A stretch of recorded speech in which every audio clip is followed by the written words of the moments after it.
If you enjoy my content and would like to support the channel, the best way to do so is to give it a like rating with a thumbs up underneath. And hey, consider subscribing to stay up to date with the latest content. Now, let's get into today's video. Are you ready?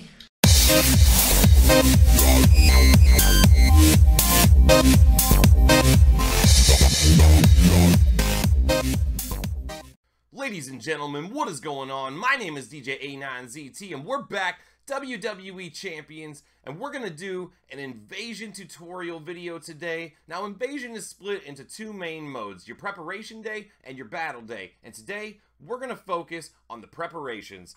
So let's get right into it. So we're gonna go ahead and click on our faction tab, and that's how we're gonna get into invasion. It's gonna bring us in here. We're gonna go down to the arena and click. Now, there is no invasion live, so I can't show you the live process of signing up for a team right now. I may do that in a future video for the next one, who knows, but you're gonna come up to a screen that looks a little bit like this,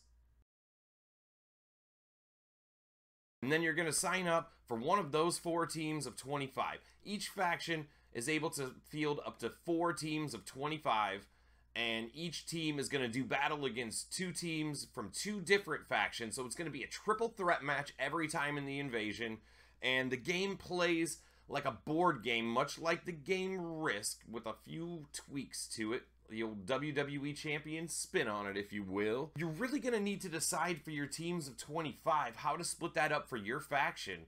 There's a lot of different things you can do. You can put people with similar rosters together. You could try to split up 4 teams of 25 so that they're all perfectly even with each other. You got to take time zone into consideration. If you got 20 UK players and 20 players from India and 20 players from Australia, you might consider lumping them all onto one team so that they're all on at the same time. Because in invasion mode, there is serious strength in numbers. So you really need a lot of people on at the same time to do the damage needed to win the game. Okay, so now that we've decided on our teams of 25, now you have to start to get strategic on how you're going to use those 25 members.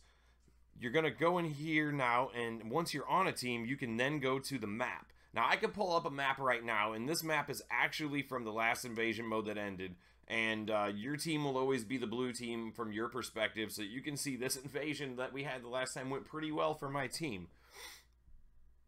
Now, you won't see all of the map like this when you first load it up. You will only see your 1/3 of the map that you will control off the start of the game, and it will look like this.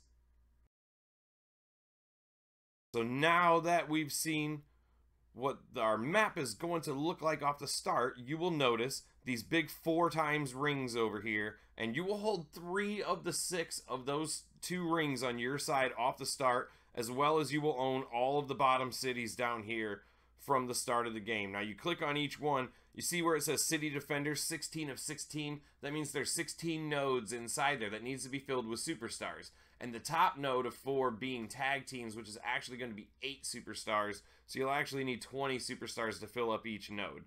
Now, when a character is on defense for invasion, they're not available for you to use on offense. So each character can only be in one place at one time, which makes this really, really strategic on how you're going to use your characters in this game. The best practice that I've found so far is to find which players on your team either A, cannot be active on the start of the invasion, or B, cannot be active at all during the invasion, and have those characters go on during your preparation day and fill all of their defensive players in a node. So when you click on a node, say like Chicago here, to fill defense, you're going to get a screen that looks a little bit like this. And then you'll be able to choose to set your defense on those screens. Now you can choose to fill all the nodes, you can choose to fill none of the nodes, or you can fill some of them, 1 on each one. Whatever you want to do. But like I said, my best strategy is find your away list. There's always going to be somebody who has to work or whatever, and if you're not in a top family faction that has rotations of players to keep 100 players active in their main, you're going to run into times that you're not going to have 100 players that are going to be active like that. So I've found if you just find some people who can't play and have them put their entire roster out on defense, it will really help your attackers immensely. So these ×4 rings, what does that mean? So if you've ever played the game Risk, you will know when you hold a whole continent at one time, you get bonus armies for holding that whole continent on your turn. So in this game, picture this ×4 ring here as a continent. If you hold all 6 of these, you will get that ×4 to light up, and that ×4 multiplier will be, you know, brought into your score. It will times your total score by 4. But you have to hold all of them to get that ×4, and if you don't, you won't get any multiplier, as all of these cities have no multiplier on their own. Now, if we click back one tier from the ×4 down to here, Las Vegas on this side, Rome on this side, those have a city multiplier bonus of ×1. And if you go all the way back to the cities that connect to the HQ, they have a ×3. And then a lot of these middle tier cities here, they'll have no multiplier bonus. So, finding what cities are going to have the multiplier bonuses that are crucial to your team's score to defend is going to be key for you. You really have to keep that in mind. Don't stack up all your defense on a city that isn't even going to give you a multiplier bonus in the first place. Now, who to put down on defense? Like I said before, these ×4 rings here, to me, are the most important part of the game. In my experience with this game, if you can hold 2 of those ×4 rings by the end of the game, and you've done all the battles that you feel like your team can actually do, you're going to win. I mean, it's just as simple as that. Now, I'm not saying it's not possible for another team to win if you're holding 2 of those rings. You know, maybe they hold the whole middle and the whole top half of the map and everything else, and maybe they'll edge you out. But chances are, if you can hold 2 of those through and do your battles, you are going to win. So that's what my team focuses on, and that's what I think you guys should focus on as well. The middle cities here, Suplex City, SmackDown Hotel, Hardy Compound, and Parts Unknown. Those cities are going to be neutral off the start of the game, and it's going to have AI controlled or, you know, Scopely bots in there. And so sometimes they cheat. You'll have some 2-star guys with 2 trainers, or a 2-star gold guy over 3,000 CP. I've seen a lot of people whining about it. There's no reason to cry about that. It's a CPU. It's put in there. They're not hard to beat anyways. It makes it so it's a rush to the middle and everybody can race into there to take over those territories. Okay, we've got our team of 25 signed up.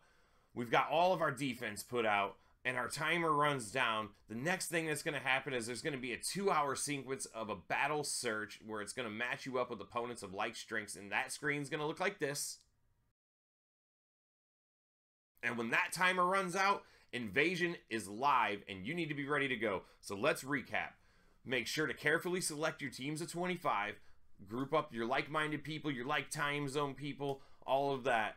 Decide who can play offense and who can play defense. Make sure you maximize efficiency on that and people who can't play off the start. Now, if you have all 25 can battle off the start, maybe divide it up evenly as to who puts what down on defense. Make sure to check your city multipliers, as they are the key to the game, and make sure you hold the 4 times rings by the end of it. And then after that, all there is really left is the battle day, and we'll get to that in the next video. If you guys at all enjoyed this content, I mean, if you're still here, you probably did enjoy it. Why don't you go ahead and click that like button down below. It helps me out so much. It doesn't cost you anything, and it's really quick for you to do. And maybe subscribe to the channel. I'm going to be doing cash giveaways and other awesome prizes every time we hit another milestone of subscribers. And that's also free to you. It could really help me out. So until next time, guys, peace.